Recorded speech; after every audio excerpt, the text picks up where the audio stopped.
is Marcia from a Little Dry Creek Ranch.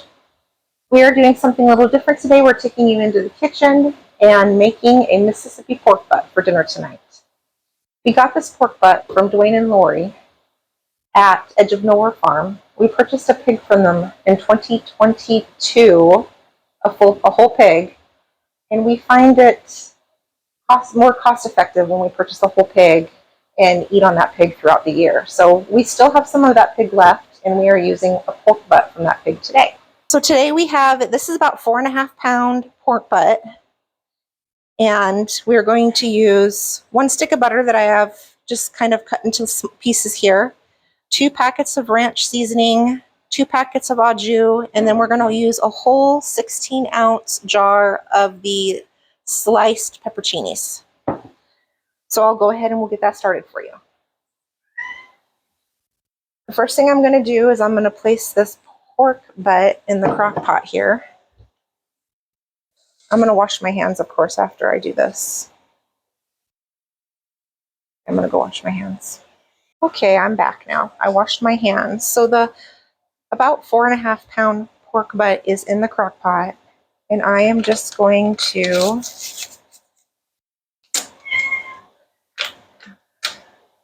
sprinkle 2 au jus over this.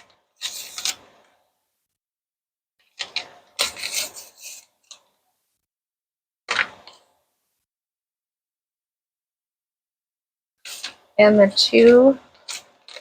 Now, if you wanted to do a 2 pound roast or 2 pound pork roast, you would only use 1 packet of au jus and 1 packet of ranch. We are doing a little over 4 pounds here, so we are doubling this. And then we are going to put a whole jar. Again, if you were only doing a 2 pounder, you would only use half of this. We are going to put a whole jar of pepperoncinis over this.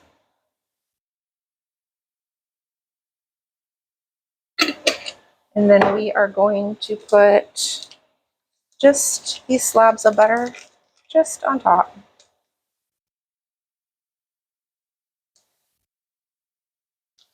And I'll just throw that one in there. Okay, and then once all that's in there, you're going to pop this on, and then we're going to cook it on low for 6 hours. And that's what's going to be for dinner tonight. So that's that. Marcia's making a Mississippi pork butt. It's absolutely delicious. The pork butt, as she said, we got from Dwayne and Lori from Edge of Nowhere Farm. Amazing products. If you ever want fresh pork, got to look them up. We're going to make a no-knead bread to go with that pork butt tonight. It's really simple ingredients. It's mainly 3 ingredients: flour, salt, and yeast. That's it. So it starts out with 3 cups of flour, and don't use rapid rise flour or anything like that. Just regular white flour or wheat. You can use wheat flour. I see a lot of people use that. Get a little bit more out of there. 2.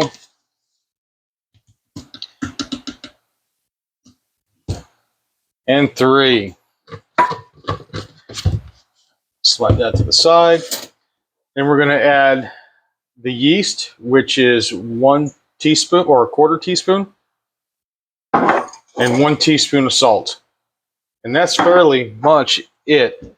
Just give us a quick little turn, and then the rest of it is 1.5 cups of warm water, not boiling water. You don't want it boiling. It'll become a sticky clump. So add the 1.5 cups of warm water, and just nice and lightly fold it in.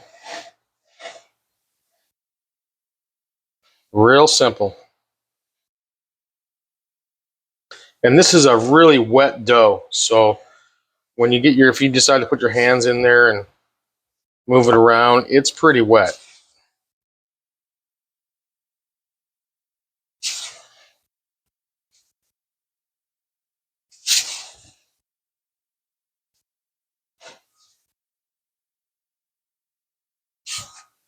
So it's pretty, yep, pretty good right there. I can probably put my hands in it now. I don't mind using my hands. Set that right there. Oh yeah, it's really soft. So that's all I'm gonna do right there. And from this point on, all I have to do, I got a towel that's sticking to my fingers here. Let me just go like this. Got a towel back here. Hope Marcia doesn't get upset with me using her nice towels here. It's her pig and chicken and cow towel. We're gonna set this off to the side like that for 3 hours. It's gonna sit there for 3 hours. When we come back, we're gonna go ahead and set the oven to 450 degrees with a cast iron skillet or a pot. So we'll come back and we'll show you how that works and how we set that up and get that done. It's a completely amazing bread. Like I said, in the past to many people, we'll make a loaf or two a day. It's gone before dinner because me and Marcia just add a little bit of butter, sometimes a little garlic on it. It's so good. So we'll see you back in 3 hours. All right, guys, it's been 3 hours, so this is the next little step for this. It's really simple. We're going to take a little bit of flour. Let me just get a little measuring cup here so I don't just stick my hands in there. You're going to sprinkle a little bit on your counter.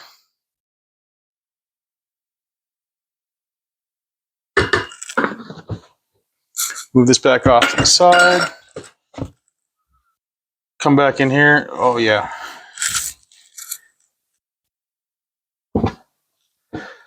And you're just going to gently roll it up.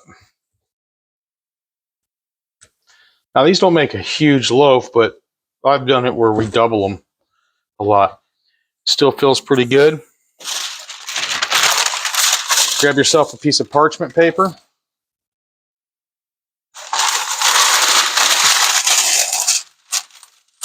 I usually put it close to the center as possible.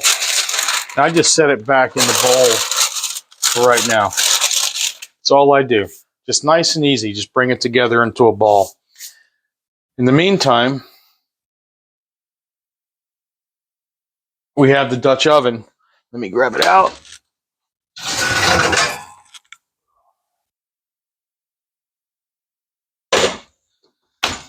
The Dutch oven was in the oven set at 450 degrees to get warmed up with the oven. So it's already really hot, so be real careful.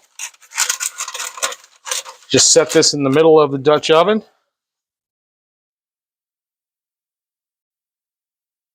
It's in the Dutch oven, dead center.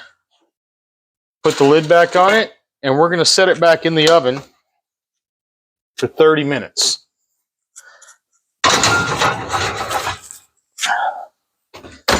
Center of the oven. We're going to set the timer for 30 minutes. And then we'll come back in 30 minutes and pull it out and take the lid off it. And we usually cook it about another 10 minutes after that. Looks like the timer's up. We're going to go ahead and pull it out. And I'm going to take the lid off it.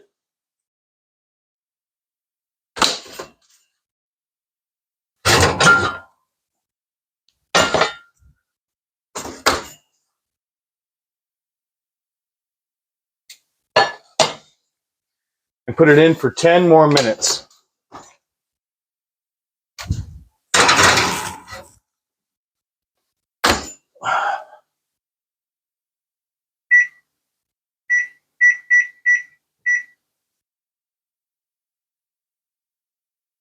Along with the bread, I decided to cook up some mashed potatoes. We can go through that. And we didn't have a lot of green beans coming out of the garden or anything this year, so we used canned green beans. But this entire meal is something that you can produce by doing the farming or ranching yourself. We'll be back in about 10 minutes for you. All right, guys. Looks like we just have a couple seconds left on the oven. 20 seconds, 19, it's all good. So let's go ahead and just turn that off. We're going to go back in here. Oh. We're going to grab this and bring it on out. All right. Take those off. And I'm going to take this up Paper's usually not too hot. Oops.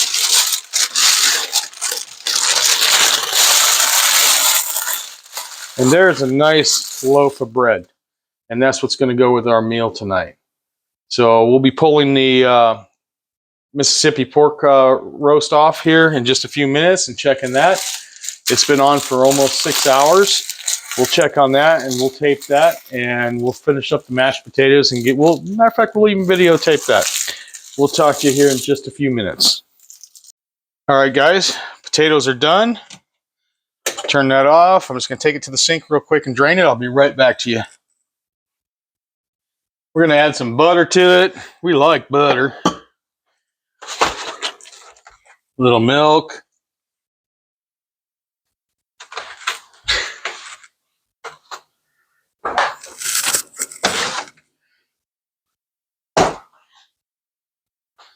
Working my way around Marcia here because she's just standing right over the pot because mashed potatoes are really picky for her.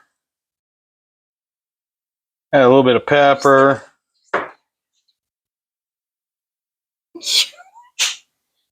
Bit of salt. And we're going to start the mash. Something we like to do. Marcia likes her potatoes chunky. I like mine whipped. So if I was doing this for myself, I'd actually have a blender in here. Something we do like to do.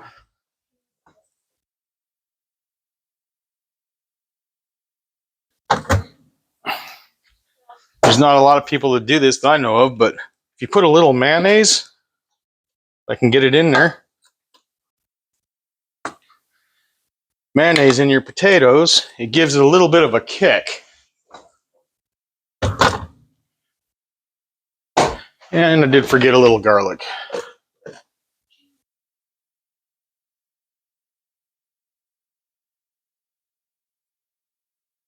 You can always do this to taste. It's no big deal. My daughter's in the background here yelling cheese. So maybe we'll throw some cheese in it for her. What do you think, Marcia? Parmesan cheese. Parmesan cheese? Parmesan cheese. All right, we'll throw some Parmesan cheese in there.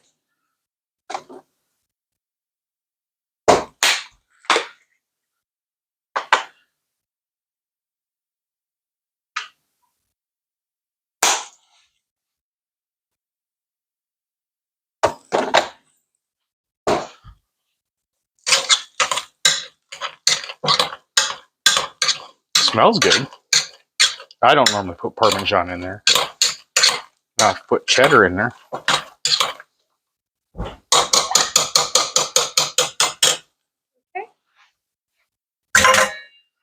And I'll grab a little spoon here. And Marcia's always the first one that takes a bite, so I'm going to give it to her. I can get a spoon out of the drawer.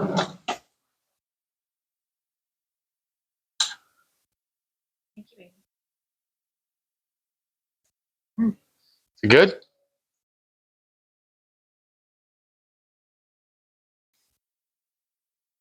Very good. Very good. We're going to move this to the back burner here. Come on. Okay. All right, let's go ahead and turn this off. Been over 6 hours.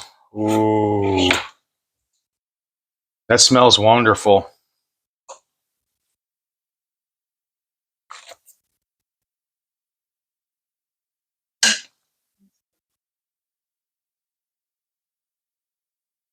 Yeah, it looks like we need to cook it just a little bit longer, but I'm going to take this piece right here. It's coming off the bone. I'm going to try this piece.